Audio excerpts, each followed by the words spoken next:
안녕하십니까. 광주 MBC 뉴스투데이입니다. 먼저 오늘의 주요 뉴스입니다.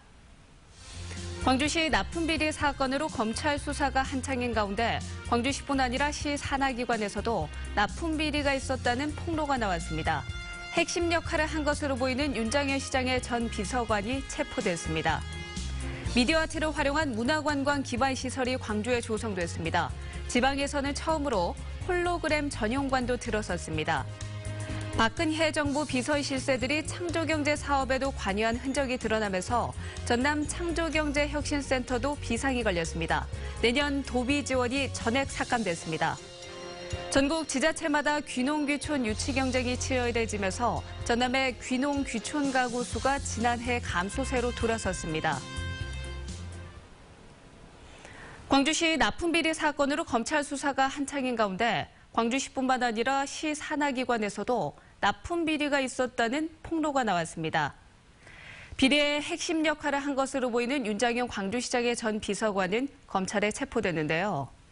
검찰 수사의 칼끝이 어디까지 향할지에 이목이 쏠려 있습니다. 송정근 기자입니다.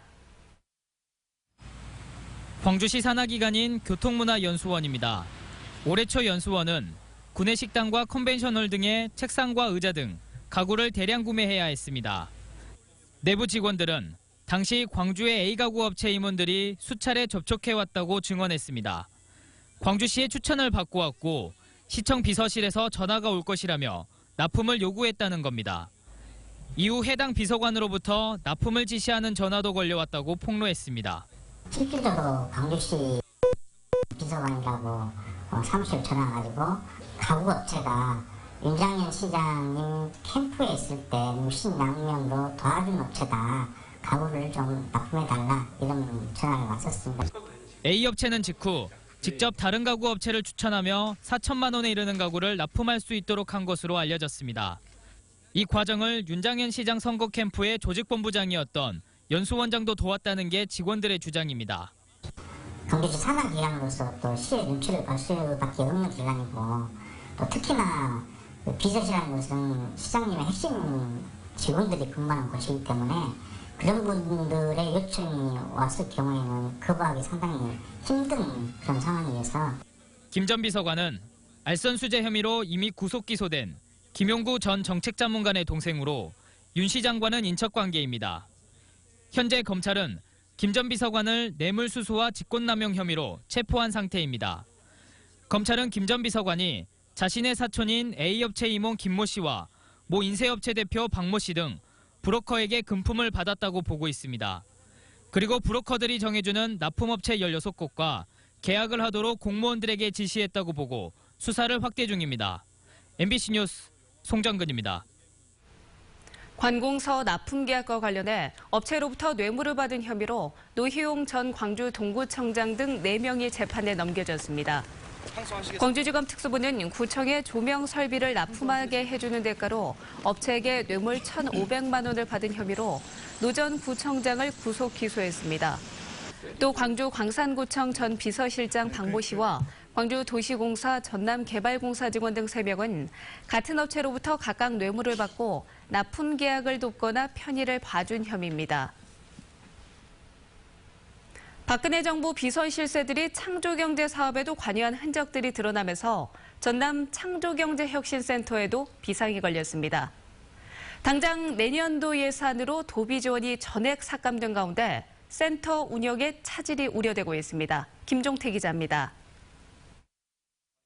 전남 지역을 농수산 청년 벤처 산업의 요람과 웰빙 관광지로 육성하겠다는 취지로 지난해 6월 문을 연 전남 창조경제혁신센터.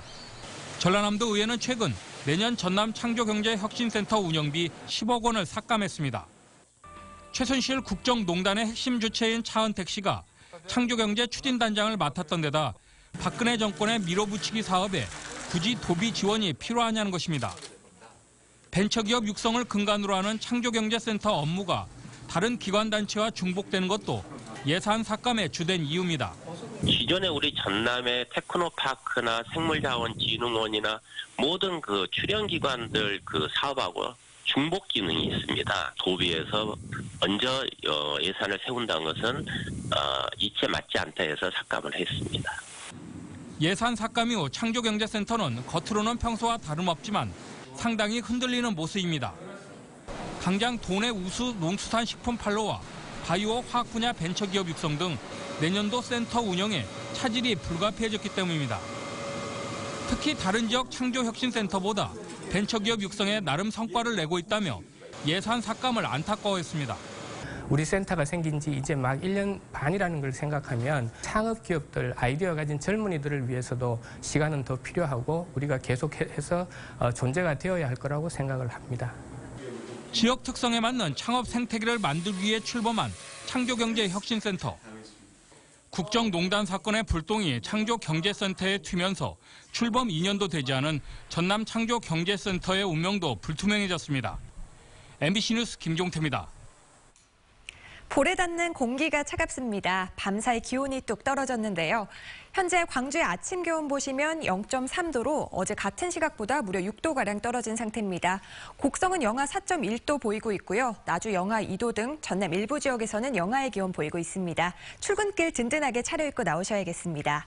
하지만 낮부터는 기온이 오르면서 반짝 추위가 풀리겠는데요. 광주의 낮 최고 기온이 11도로 평년 기온 살짝 웃돌겠습니다. 아침보다 10도 이상 크게 오르니까요. 기온 변화에 건강 잃지 않도록 주의하셔야겠습니다. 현재 기온 보시면 영광이 영하 3.1도, 장성이 영하 2.4도 보이고 있고요. 담양이 11도, 화순이 12도의 낮 기온 보이겠습니다. 전남 대부분 지역 어제와 비슷하거나 조금 낮겠습니다. 곡성과 구례가 10도, 보성도 10도로 예상됩니다. 날씨였습니다. 중국의 명문대학이죠. 칭화대학교의 자동차과 교수들이 광주에 왔습니다. 전기차와 수소차 등 친환경 자동차 기술 협력 방안을 논의하기 위해서입니다. 김철원 기자입니다. 작년 한 해 2,450만 대의 자동차를 생산해 7년 연속 세계 1위 자리를 지킨 중국. 앞으로도 이런 추세를 이어갈 것으로 보입니다. 자동차 대국 중국의 명문대학인 칭화대학 자동차학과 교수들이 광주에 왔습니다. 양국의 친환경 자동차 산업의 현재를 설명하고 미래 전략을 함께 논의하기 위해서입니다. 那么韩国的整个汽车的产销量呢，虽然说跟中国相比是很小，但是呢，在自主设计的开发上呢，实际上是非常强的。 자율 주행의 스마트카, 전기 자동차에 필수적인 배터리 제조 기술 등 최신 기술 동향에 대해 중국과 한국의 전문가들이 모여 정보를 나누고 의견을 주고받았습니다. 울산과 제주, 충남 등 친환경 자동차 산업을 놓고 주도권 경쟁을 하고 있는 다른 도시들 입장에서는 이번 포럼이 자극제가 될 수 있습니다. 역할 분담을 하면서 제주는 마중물 역할과 R&D, 디자인 센터 역할들을 하고 광주는 그런 생산 거점의 큰 비즈니스의 어떤 메카의 역할들이 이루어지면서 서로 시너지가 나서 한편 광주시와 연간 10만 대 규모의 자동차 공장을 세우는 내용의 투자 협약을 맺은 중국 조이롱 자동차도 이번 포럼에 함께했습니다. 또 조이롱 자동차의 왕룽파 사장이 다음 주 광주를 찾아 MOU 진척 상황 등을 점검할 예정입니다. MBC 뉴스 김철원입니다. 미디어 아트를 활용한 문화관광 기반 시설이 광주에 조성됐습니다. 유네스코가 선정한 미디어 아트 창의 도시로서의 면모를 보여줄 특별한 공간인데요. 지방에서는 처음으로 홀로그램 전용관도 들어섰습니다. 박수인 기자입니다.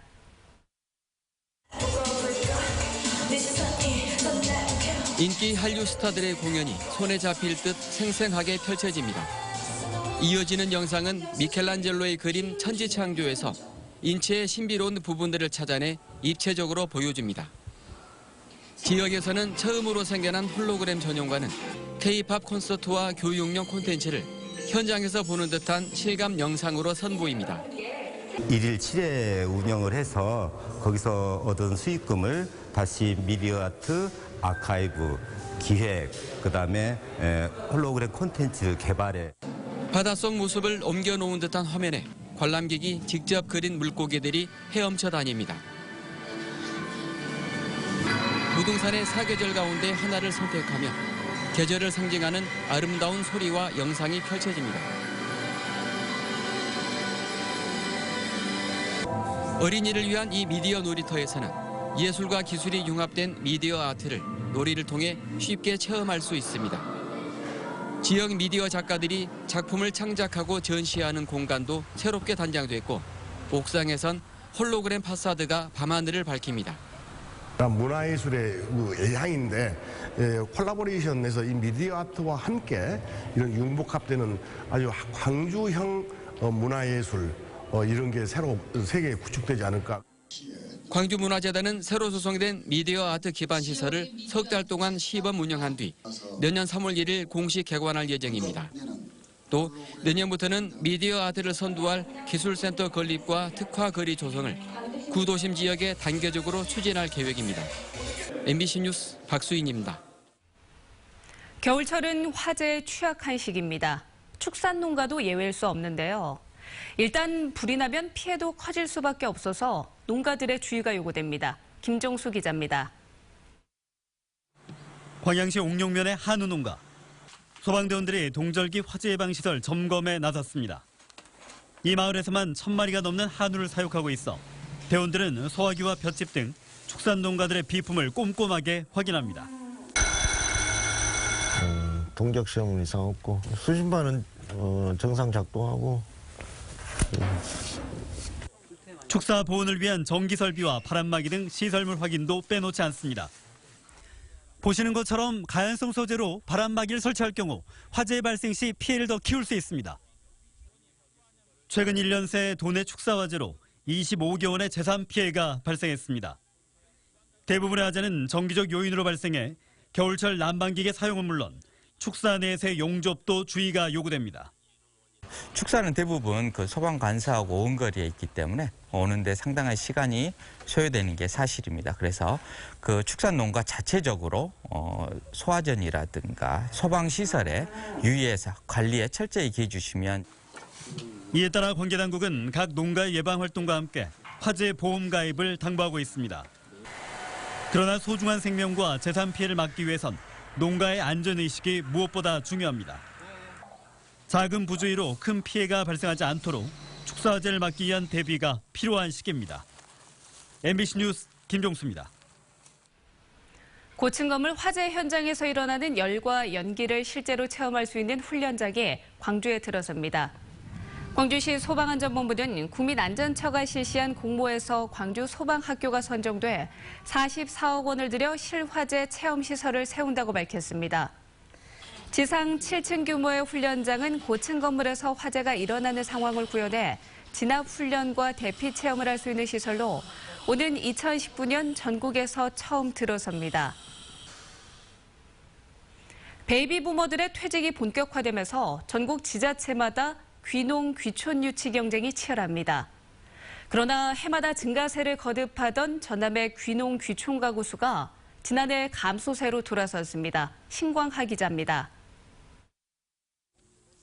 2년 전 해남군 문내면으로 귀농해 참다래를 생산하고 있는 박성관 씨. 퇴비와 천연 효소를 이용한 살충제를 직접 만들어 사용하는 등 유기농업에 성공적으로 적응하면서 인생 2막을 열어가고 있습니다.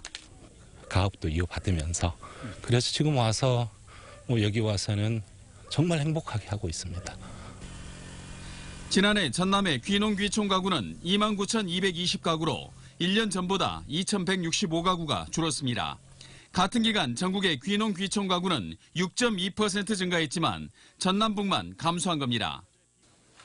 지난해부터 1년 이상 도시거주자의 농촌 이주만을 귀농 귀촌에 포함하는 등 통계 기준이 달라진 탓이라지만 정책의 재검토가 필요합니다. 근데 그 사람들이 농촌에서 요구하는 것은 좀 더 건강하고 편안한 삶을 요구하는 사람들이 많은데 이제 그러기 위해서는 농촌이 상당히 깨끗해야 되죠. 전남의 귀농 귀촌 지원금은 연간 210억 원으로 전국 3위 수준입니다. 그러나 이 자금을 21개 시군이 골고루 나누다 보니 전국 10위 수준으로 시군별 특화 시책을 마련하지도 청년 귀농 귀촌을 유도하지도 못하고 있습니다.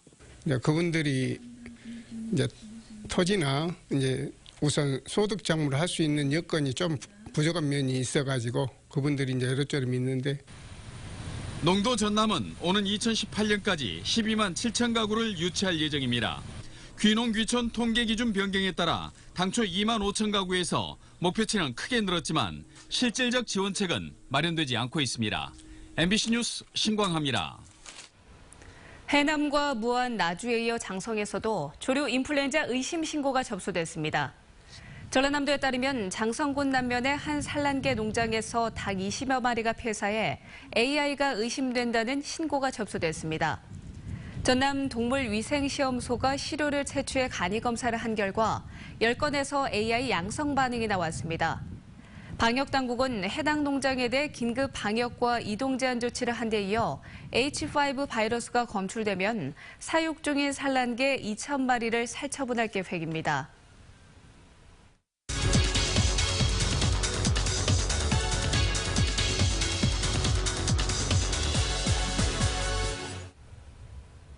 광주의 한 고등학교 학생들과 교사들이 200장이 넘는 헌혈 증서를 기부해 눈길을 끌고 있습니다. 지난 4년 동안 백혈병 소아암 환우를 위해 기부해왔다고 하는데요. 자세한 이야기 이명칠 정광고등학교 교장과 이야기 나누도록 하겠습니다. 안녕하십니까? 네, 안녕하십니까? 네, 정광고 학생들과 교사들이 최근 백혈병 소아암으로 고통받는 환우들을 위해서 헌혈 증서를 기부를 한 걸로 알고 있거든요. 어떻게 네. 시작하게 되신 거죠? 저희 학생들이요.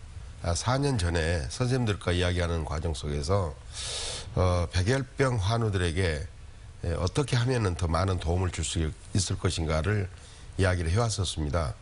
여러 가지 모금 활동도 할 수 있는데 가장 좋은 방법은 헌혈 증서를 전달한 것이다 이렇게 생각을 해가지고 선생님들과 함께 4년 전에 헌혈 증서 전달을 위한 헌혈을 시작하기로 계획했었습니다. 네, 이 헌혈 증서 기부를 4년간 해온 걸로 알고 있거든요. 그동안 꽤 많이 모인 걸로 알고 있는데 4년간의 성과 어떻죠? 어떻게 보면 그 4년 동안에 지난 7월에 저희들이 1,004장을 먼저 한국 백혈병 소아암 광전남 본부에 전달을 했었습니다. 네. 그리고 이번에 248명이 헌혈을 했고 그중에 220명이 헌혈 증서를 전달했는데요. 수십 년 동안 헌혈을 해온 건 사실이지만 어떻게 하면은 그 어려운 그 백혈병 소아암 환우들에게 우리가 가장 큰 도움을 줄 수 있는 방법이 무엇인가 이걸 생각한 끝에 바로 이번에 220명이라는 학생들이 헌혈 증서를 전달하게 되었습니다. 네, 몇 년간 지속돼 왔잖아요. 앞으로도 네. 꾸준히 학생들이 할 수 있도록 학교에서는 어떤 계획 세우고 계시죠? 어떻게 보면 학생들에게는 저희 인명교육 고등학교입니다. 어떻게든지 공부 열심히 해가지고 좋은 대학 들어가는 것이 목표이겠죠. 그보다 더욱 중요한 것은 학생 교육의 인성이라고 생각합니다. 그래서 처음에 들어올 때부터 1년에 2차례 우리가 헌혈이 있다는 것을 알리고 그리고 나보다도 어려운 사람 가장 그중에 있어서 백혈병 그 어린이 한우들에게 도울 수 있는 방법은 헌혈이다. 네. 그리고 우리가 건강한 학생이 그 어려운 학생에 이렇게 큰 일을 할 수 있다. 금전적인 큰 걸 도운 것보다는 헌혈이 사람으로 태어나서 할 수 있는 최고의 좋은 행위이다. 그런 이야기들을 또는 그런 계획들을 그런 실천을 위한 교육들을 하고 있습니다. 학생들에게 자그마한 도움이라도 줄 수 있는 기회를 주고자 이렇게 만들었다는 이야기신 것 같은데 네. 이 겨울이 되면 헌혈하는 사람들이 줄어드는 경향이 있잖아요. 그래서 이런 상황에서 좀 더 많은 분들이 헌혈에 동참할 수 있도록 하는 뭐 그런 방안이 있다면 어떤 게 있을까요? 참 어려울 텐데요. 어려운 사람을 돕는 것 중에 가장 큰 것이 바로 헌혈이라고 생각하고요. 또 우리가 금전적으로도 도울 수 있다고 생각을 합니다. 근데 헌혈 운동은 어린 학생들에게도 그리고 어느 정도의 고등학교 2학년 정도면 헌혈할 수 시작할 수 있도록 합니다만은 사전에 어떤 그 국민적 공감대 이런 것들이 중요한데 네. 학생들에게만 하는 것보다는 일반 국민들도 바로 어려운 환자들이 얼마만큼 헌혈을 기다리고 있는지를 생각해서 내 자신과 내 가족도 저렇게 어려운 헌혈을 받을 수밖에 없는 수혈을 받아야 되는 그런 상황이 있다라고 생각하고 평소에부터 헌혈을 한 번쯤은 해야 되겠다라는 생각을 가진 게 중요하다고 생각합니다. 네, 알겠습니다. 지금까지 이명칠 정광고등학교 교장과 이야기 나눴습니다. 선생님 감사합니다. 네, 감사합니다. 기아 타이거즈가 외국인 용병 타자로 버나디나 선수와 85만 달러의 입단 계약을 했습니다. 버나디나 선수는 배트 스피드가 빠르며 기동력을 갖췄고 타구 판단이 빠르고 수비 범위도 넓어 1번 타자 겸 중견수로 뛸 가능성이 높습니다. 기아는 또 올 시즌 15승에 206이닝을 소화한 외인 투수 헥터 노에시와 올해와 같은 170만 달러에 재계약했습니다. 이로써 기아는 지난 27일 영입한 좌완 투수 패틴에 이어 내년 시즌에 뛸 외국인 선수진 구성을 마무리했습니다. 이기창 신임 광주지방경찰청장이 어제 취임했습니다. 이 청장은 취임식에서 현장 구석구석을 세심하게 관찰하고 시민들이 원하는 것이 무엇인지 경청에 신속히 조치하는 경찰이 돼야 한다고 당부하며 현장에서 활력이 넘치는 경찰이 되기를 소망한다고 덧붙였습니다. 강성복 신임 전남지방경찰청장도 취임식을 갖고 당당하고 야무진 경찰이 되달라고 강조했습니다.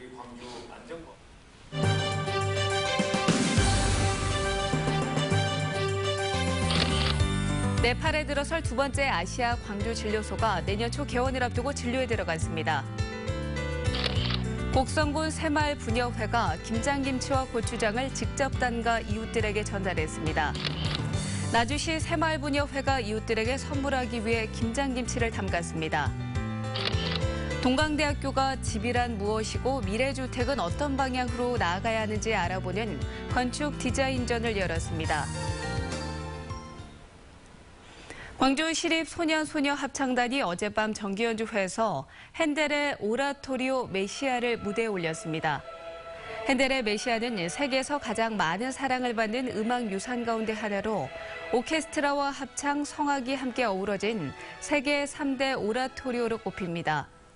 어제 공연에서는 소년소녀 합창단과 국내 정상급 성악가들이 감동의 무대를 연출해서 관객들의 갈채를 받았습니다.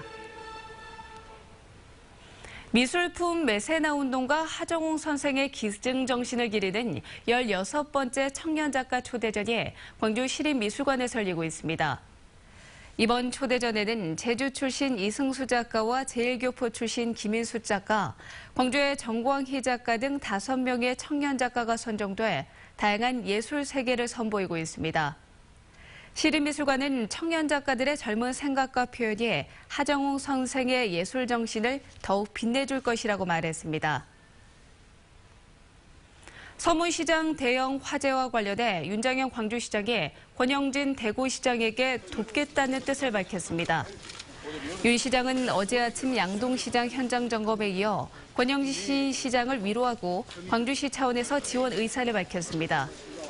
이에 권 시장은 전소된 679개 점포에 현장 수습이 시급하다며 수습이 끝나는 대로 도움을 받아야 할 것 같다며 고마움을 표시했습니다.